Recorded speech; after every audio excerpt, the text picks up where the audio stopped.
Hola, ¿qué tal, queridos amigos de Amper Revista? Tenemos el honor hoy de recibir aquí a Abraham Cupeiro, que destaca por su dedicación a la recuperación y a la construcción de instrumentos musicales ancestrales. Interpreta instrumentos que ya son famosos gracias a él, como el carnix o la corna, y fusiona sonidos olvidados con composiciones más modernas. Su interés por esta disciplina le ha llevado a coleccionar más de 200 instrumentos que muestra al resto del público, además, a través de monólogos de divulgación, con lo cual es muy divertido también acercarse a ellos gracias a él. Y ha lanzado varios álbumes que reflejan esta innovadora propuesta sonora y colabora con importantes orquestas y músicos internacionales que, de hecho, Abraham, acabas de tener un pequeño descanso en tu vida porque tenías la agenda a tope, ¿no? Pues sí, la verdad es que hasta el día, bueno, 15 de abril, pues he estado a tope con muchos conciertos, muchos viajes, porque trabajo mucho fuera, y también grabando un nuevo disco que me metí un poco en ese jaleo, que eso es típico, marca de mi casa, de complicarme la vida. Y bueno, pues ahora estos días descansando y la verdad es que pues el cuerpo lo agradece. Bueno, genial. Muchos profesores se van a identificar muy bien con eso de es marca de mi casa complicarme la vida, porque también somos muy de esas cosas, de liarnos.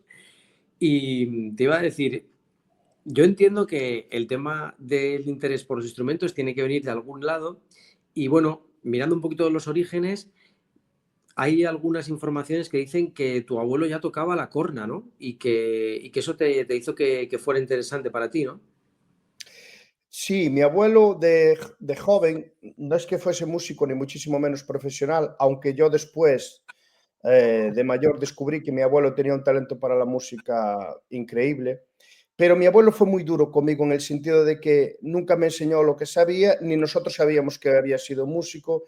De hecho, aunque a él le gustaba la música, él no quería que estudiase música y ni muchísimo menos mostrarme instrumentos como la corna esta de la que hablamos, que es un instrumento que tocaban los pastores, porque bueno, esta gente asociaba esto a la pobreza y era una manera también de olvidar esa vida donde habían sido tan maltratados, ¿no?, por la sociedad. Entonces, pero ya cuando vio que estas cosas pues a la gente le gustaban y la verdad es que el hombre hasta se emocionó y cuando empezó a tocarla, yo ya era muy mayor, era increíble el talento que tenía, cómo podía hacer sonar ese instrumento de forma magistral. Y digamos que era un pequeño secreto escondido en mi familia que al final se destapó pues antes de que él falleciese. Me decías que la corna las tocaban porque de momento ha habido como un corte. ¿Qué estrato social o quién las tocaba la corna? Bueno, Perdóname. la gente, la corna o la gaita o instrumentos así, la gente del pueblo, ¿no? Eran instrumentos que se asociaban pues a la cultura más popular, más rural, más rural. Y tú sabes que hasta hace muy poco, y aún sigue existiendo esto un poco, todo lo que tenga que ver con el rural es como algo atrasado y para mí pues nada más lejos de la realidad porque después hablaremos de ello si quieres, pero en la vida rural yo noto cuando voy a colegios diferentes de una villa, de una ciudad y de un pueblecito muy pequeño, noto que el saber estar, las ganas de aprender, incluso después, si haces algún juego de habilidad con ellos, ves que es muy superior. Pero antiguamente la gente del campo no sabía que tenía ese tesoro en sus manos, muchas veces denostados, ¿no? Por otro tipo de estamentos, ¿no? Más altos, entre comillas, y por eso mi abuelo no quería saber nada de estos instrumentos. Fíjate que hasta aparecen en las iluminaciones de Alfonso X el Sabio, gran también conocedor de la cultura gallega, porque él escribía poemas en gallego, en galaico-portugués, vamos, que para ser un poco más exactos, pero que esto también es interesante en tu trayectoria, porque a veces encuentras en documentos antiguos, no sé si instrucciones, pero sí imágenes que te ayudan a poder recrearlos, ¿no? Bueno, imágenes, incluso tenemos, ¿cómo decirlo?, ejemplares físicos. Muchas veces la gente me pregunta, bueno, ¿cómo sonaría eso? Y dice, pues en un 90 y pico por ciento así, porque los instrumentos muchas veces son raíles que solamente tienes que poner el tren encima de ellos y el raíl siempre va El tren de Coruña a Madrid solo va de Coruña a Madrid, ¿me entiendes? Puede ir más rápido, puede ir más lento, pero el trayecto es el mismo. Por ejemplo, te voy a mostrar un pequeño ejemplo para que la gente nos entienda. Esto que muestro aquí es un aulós griego, que es una copia de un original. Y claro, la gente puede decir, ¿y por qué tocas esas melodías? Bueno, porque los agujeros están en ese sitio y son las notas que dan. Y para, bueno, pues excitarlos tengo que hacer estas cañas que excitan un tubo, para que nos entendamos, cilíndrico, cónico tendría que ser diferentes, y las únicas que excitan un tubo cilíndrico son estas, ¿vale? Entonces, tú al tocar ya encuentras una serie de paradigmas o de referencias que un músico rápidamente se da cuenta que ahí es donde reposa la música o donde crea una disonancia, ¿no? Voy a tocar algo para que la gente escuche. Vale, pues genial, sí, sí.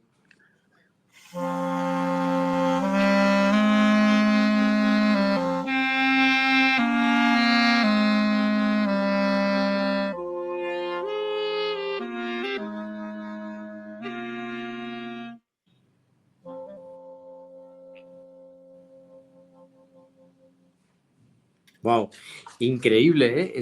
Además es que me parece súper difícil porque parece que con una de los dos haces un acompañamiento y con la otra una melodía, ¿no? Sí, sí, sí, esto es muy interesante, sobre todo la música tiene esa capacidad, que la música es abstracta, pero al mismo tiempo es muy física, porque tienes que manejar tu segundo cerebro, que son las manos, ¿no? Eso hablaba antes de la gente de las aldeas. Hoy en día, si un niño tuviese una navaja en la mano para poder cortar pues, una ramita y construirse una flauta, su cerebro crece, o sea, conecta mucho mejor que si está todo el tiempo recibiendo estímulos de una pantalla, ¿no? Total. Y esto la gente de las aldeas lo tiene, ¿no? Por eso cuando a veces se va junto de ellos y les hacen entrevistas de temas modernos, es como que a ellos no les interesa eso, pero ¿por qué no le preguntas cuándo planta tal hortaliza, cuándo recoge? Y son sabios, ¿no? Lo que pasa es que muchas veces, pues con este mundo tan globalizado, no alcanzamos a verlos. Y entonces este instrumento que me dices tú, que con uno hago una cosa y con otro, la música también tiene esto, ¿no? La persona que toca el piano tiene que disociar una mano de otra, o el que toca la batería, y esto es algo bueno, lo primero que te hace es meterte en un estado de reflexión, porque tienes que estar concentrado en eso, ¿no? Eso que está tan de moda ahora, lo de enfocar y tal, pues con la música ya lo tienes. Y bueno, es un instrumento muy, muy curioso, que además lleva una respiración circular, que es no dejar de echar el aire nunca, que también enlaza con estas técnicas que se están utilizando tanto hoy en día de relajación y, bueno, es un instrumento muy especial. Fíjate que hemos tocado, aunque sea así por debajo, pero tres temas educativos súper importantes. Uno es la capacidad de concentración, que con las pantallas estamos viendo las dificultades que tienen muchos jóvenes. Otro es la mentalidad a la hora de también poder relajar tu mente para estudiar, para asimilar ese conocimiento. Para esto siempre se ha comentado que matemáticos y músicos requieren mucha concentración. Las humanidades, por ejemplo, para escribir también requerimos mucha concentración, ¿no? Para poder ser realmente creativos, ¿no? Y hacer cosas especiales. Pero, ¿crees que esta educación musical, esta, este interés por también investigar en instrumentos antiguos, esto puede ser un punto muy bueno para superar dificultades que tienen algunos alumnos para concentrarse o para encontrar motivación por hacer ciertas cosas? Alumnos te refieres que no estudian música, ¿no? Sí, O y alumnos en estudiantes un general. poco que están ahí, que no saben muy bien a dónde van a ir y Ya.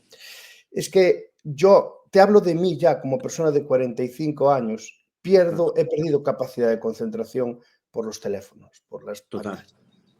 Entonces, cuando yo quiero relajarme, estoy aquí, la gente puede ver, pues en mitad del campo, en mi estudio, Ahí. tengo pues, todos los instrumentos perfectamente desordenados, como soy yo, y cojo los instrumentos y me pongo a soplar, y me pongo a tocar.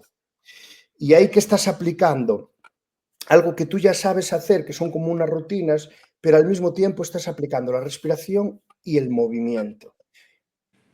¿Qué hacemos cuando llevamos un móvil? Hay gente que lo ve andando, vale, muy bien, pero no le produce placer el caminar. Y sin embargo, la educación estamos siempre sentados, el movimiento es muy importante para el ser humano. O sea, realmente lo que nos hace humanos es que dejamos de utilizar estas extremidades para caminar o para movernos, quedan libres, haces más cosas con ellas, pero en nuestra naturaleza está la de andar, la de moverse.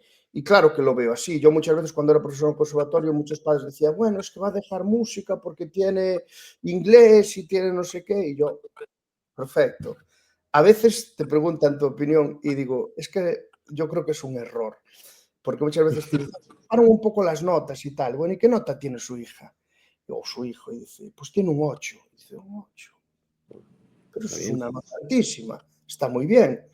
Ya, pero es que yo quiero que saque un 10. Que es un poco, la gente no acaba de entender que un 10 en un sistema que está hecho para todo el mundo no es importante. No es que tengas un 10, no es que seas extraordinario. Sin embargo, la música te mete en una habitación de relax, te hace concentrar. ¿Quién dice la música? El deporte.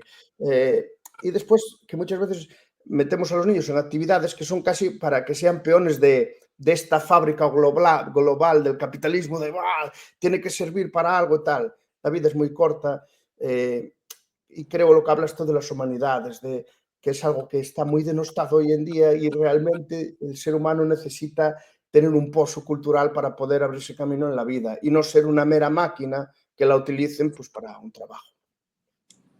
Total, total. Estamos ahora, claro, volviéndonos locos con muchos temas, ¿no? De inteligencia artificial, de qué impacto va a tener en la educación, de las pantallas, etcétera. Y hay algunas tendencias que nos dicen, bueno, igual lo que pasa es que volvemos a lo tradicional. Igual lo que ocurre es que volvemos al lápiz, al papel, al cuaderno, al pentagrama, a los instrumentos, o sea, a lo mejor tenemos que volver a la mente y a estar dentro de nosotros mismos, no tan fuera, no tan en mil sitios, ¿no? Tan Bueno, digital. yo te digo una cosa, el 90% de mi música, no el 90, estoy exagerando, pero quizás la mitad está escrita en aviones. Yo hago muchos conciertos a lo largo del año y escribo en aviones. Y yo utilizo un lápiz, un pentagrama y escribo ya ahí para la orquesta, porque desde pequeño me enseñaron a trabajar esto. Ya no te digo un avión, no sé si hay wifi o tal, pero ya no puedes utilizar determinadas cosas. Pero a mí con un lápiz, una goma y un papel ya me llega para escribir una orquesta y no necesito ni escucharla porque ya leo el papel y lo sé leer. Es decir, ese invento fue tan brutal que es insuperable. Y puedo Total. bajarme de un avión en que recuerdo un viaje que hice de Finlandia, de Helsinki, a Madrid, después tenía un concierto en Santander y había una pieza que puse de bis que probé en Finlandia y no me gustó y la cambié en el viaje, toda la parte orquestal, pum, pum, pum, llegamos allí, la probamos y ya está. Yo si esto no es un arma, entre comillas, brutal para poder crear, Ya. Total. Y sin distracciones, ¿eh? cero. No, y hay otra cosa. Volvemos a hablar del movimiento, escribir. A mí escribir, yo no soy un pedagogo, quiero decir, no hablo, hablo así a lo mejor muy vehemente porque es mi forma de hablar, pero soy la persona no menos segura de mí mismo, pero que no me gusta tampoco hablar de forma absoluta. Pero a mí escribir me relaja. Y me hace tener, a veces quiero hacer un dictado con el teléfono de voy a decir un texto, pero cuando escribes, ese tiempo que tardas en escribir, que el carbón deje la marca en el papel, vas reflexionando y es un discurso bastante más coherente, pero vuelvo a decir, es en mi caso. Y con todo esto no es que esté en contra de las nuevas tecnologías, pero vaya, no puedes dejar de lado algo que es tan brutal como crear una sinfonía con un lápiz, una goma y un papel. Ya está. Y todo el procedimiento mental que tienes que tener dentro, ¿no? De conocer las notas, de conocer los instrumentos, de intentar armonizarlo. O sea, a mí, desde fuera, no siendo músico, me parece espectacular, me parece un trabajo intelectual pues brutal. Tienes que saber, porque si no es imposible. Sí, pero es que además es una suerte de videojuego que es infinito y que te permite avanzar pantallas sin necesidad de ver una pantalla, porque tu pantalla está en tu cabeza y lo que nos hace seres humanos es la capacidad de abstracción y de imaginar, de crear una imagen dentro de ti, porque la música también es eso, y ir uniendo todos los instrumentos. Y esto que a priori puede parecer algo muy tedioso, tal, cuando tú desde pequeñito cuidado, o de mayor que empiezas, no tienes por qué ser pequeño, lo único que necesitas para alcanzar algo y seguir creciendo en él es ilusión, que también viene de eso, imaginar, ilusionar algo, ¿no? Cuando tú ya tienes, o desde pequeño, porque yo desde pequeño también escribía música con 11, 12 años, cositas muy humildes con mi edad, entonces y te estás imaginando otras cosas, es como armar un castillo, ¿sabes? Yo he tenido mucha suerte porque sin ningún tipo de recurso en mi familia he caído de pequeño en un grupo tradicional tradicional de Galicia, en Meigas y Trasgos, y al mismo tiempo en la banda de mi pueblo, en Sarria. Y allí íbamos pues todos los kinky, realmente, sobre todo a la banda. Pero claro, te sentabas en la silla y empezabas a tocar, pues desde una zarzuela, Wagner, tocabas cumbias, tocabas, o sea, todo tipo de música. Yo creo que eso hoy en día a nivel musical no hay conservatorio que pueda superarlo.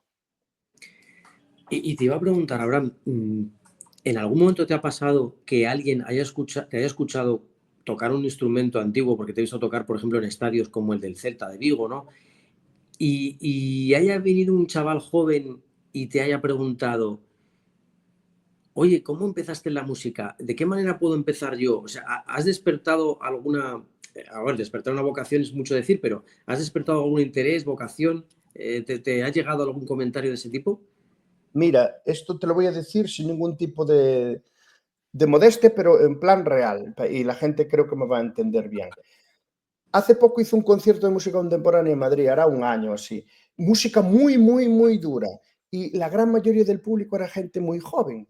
Entonces, yo, la gente que me sigue, que lo puedo ver en YouTube, por los perfiles y tal, es gente súper joven, ¿sabes? Que empatiza con lo que yo hago. Que yo lo que hago, una parte es creación mía, pero lo de los instrumentos es de la humanidad, no es mío, es de todos nosotros. Y después del concierto vinieron a que, bueno, a hablar conmigo y tal, y digo, oye, os ha gustado y tal, porque era un lenguaje muy duro, y dice, nos ha encantado. Es decir, sobre todo la gente joven no tiene esas barreras, están mucho más abiertos, porque la propia naturaleza del ser humano es que cuanto más joven eres, más te abres. Y si consigues mantener esa emoción de abrirte al mundo siendo mayor, pues eso yo creo que es el misterio de la vida, ¿no? Y de ser feliz. Y muchísimos niños y niñas se han acercado a mí después de los conciertos y eso te tengo que decir que me llena de orgullo. Queda mal decirlo, pero es que me siento muy gratificado con eso, porque siempre estamos con el tema de la juventud y no sé, yo solo obtengo de ellos buenas respuestas y mucha empatía. La verdad que es genial porque es verdad que muchas veces todas las generaciones desde Grecia, eh, pues una vez que maduran, dicen, uy, lo que viene es horrible, ¿no? Pero pasa desde Grecia, ¿no? Y resulta que lo que viene también es muy interesante porque hay mucha gente que se interesa, que va a conciertos, que intenta estudiar, que intenta ver cosas distintas, ¿no? Y te iba a preguntar también por los monólogos que haces para divulgar estos instrumentos. Aquí yo creo que es genial, ¿no? Porque es humor más instrumentos antiguos, más curiosidad, o sea, está todo unido. ¿Qué impresiones te da la gente cuando tú tocas para ellos? ¿Te preguntan cosas? ¿Son curiosos? ¿Despierta su curiosidad? Mira, yo tengo varios formatos con grupos más pequeños, pero normalmente lo que suelo hacer son orquestas sinfónicas. Pero desde hace un año, este espectáculo que yo tenía ahí de forma residual, y hablo de espectáculo no de forma peyorativa, sino que creo que si tú logras emocionar, no distraer, pero emocionar a una persona y llevarla a un mundo de fantasía, lo que tú estás contando ahí se le va a quedar mejor, ¿no? Eso es como cuando tú lees una carta de una novia de adolescente, te acuerdas incluso hoy en día de ella. ¿Por qué? Porque te interesa y porque te emociona. Ah, el tema de, ahora he perdido el hilo ya, de que me habías preguntado, de los monólogos y de la risa. La gente quiere saber, no quiere saber solamente cómo suena el instrumento, qué anécdotas, qué historias hay detrás de él. Y muchas veces en estos monólogos subo a gente a compartir encima del escenario, pues construimos algún instrumento en cuestión de 2 minutos para tocar, por ejemplo, una partita de Johann Sebastian Bach, que muchas veces tiene ese matiz de música clasista, la música académica o la música clásica, y es todo es falso totalmente. Y yo al final lo que hago en un escenario es lo que hacían mis abuelos cuando eran jóvenes. Después de trabajar, vivían en el campo, se reunían los vecinos y hacían lo que llamaban serans, que era, se juntaban, cantaban, contaban historias, bailaban, y eso lo hacían casi todos los días. Tú dime qué persona hoy en día sale, va a trabajar, vuelve y tiene eso. Ya. Eso no existe, ¿no? Porque lo primero que dices es, no tengo tiempo. Sí, me tengo que meter en otra cosa, tengo que hacer 1000 cosas, tengo que... Ellos trabajaban muy duro, porque era muy dura la vida en el campo, pero cuando acababa la jornada, todos se reunían alrededor del calor de un fuego, niños y mayores, y contaban historias, y cantaban, y bailaban. Y yo eso es un poco lo que hago en los monólogos, no he inventado nada, soy un imitador nato de la gente que venía de atrás. Fíjate, pero eso conecta con el espíritu de la narración también, que, bueno, hay autores que comentan que se está perdiendo ese espíritu de tribu, de unirse frente al fuego, hablar, charlar, intercambiar y danzar también, ¿no? Al ritmo de la música. Y todo eso parece que también hay muchos educadores que se están preocupando en recuperarlo porque se producen interacciones muy interesantes y porque también mejora la convivencia del aula, ¿no? O sea, hay cuestiones ahí muy, muy importantes. Mm, ¿Tú crees ¿Tú crees que el estudiar un instrumento te mejora como persona? Yo veo mucha gente que estudia instrumentos que le dedica muchísimo tiempo, que se concentra mucho, que luego son muy hábiles para las matemáticas y para otro tipo de razonamientos.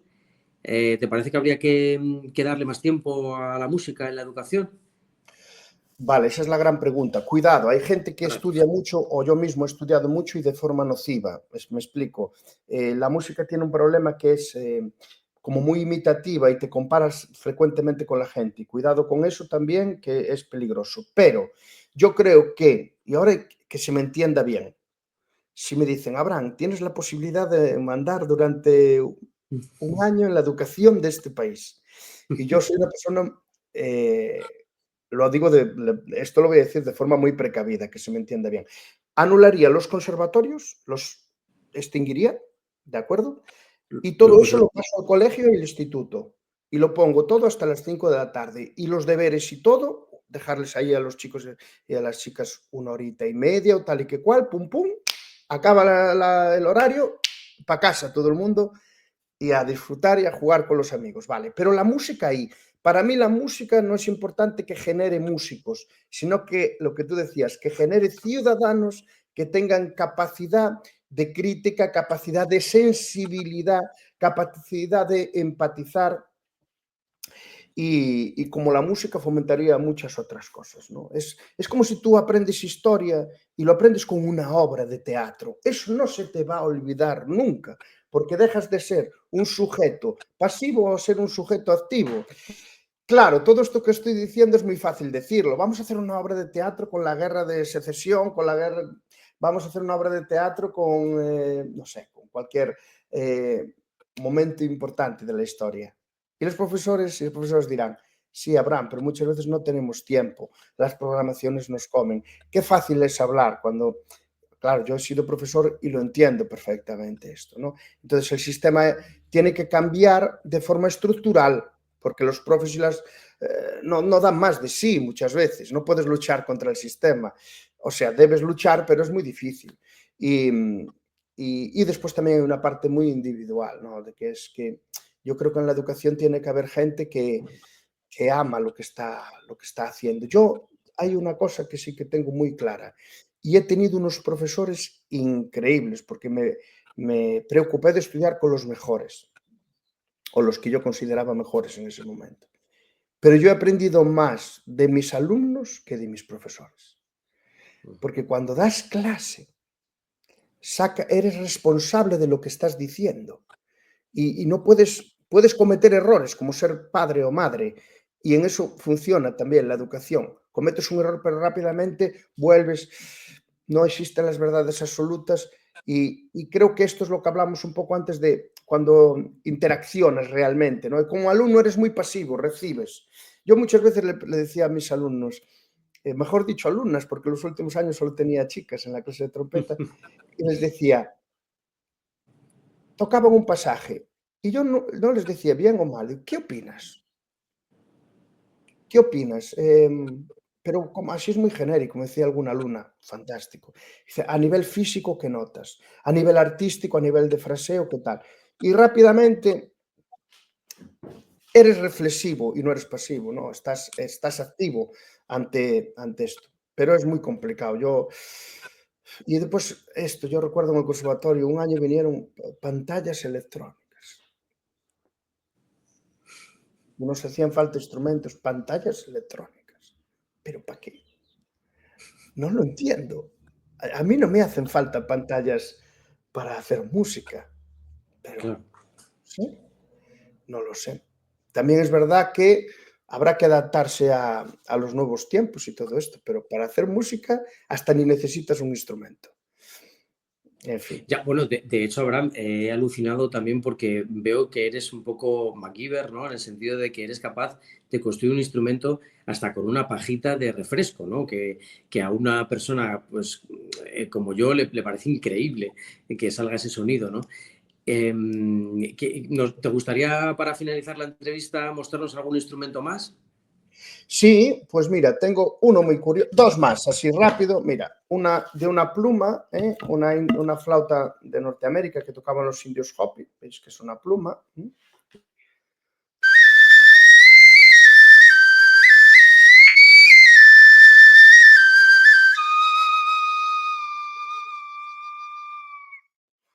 No tiene nada, es una simple pluma.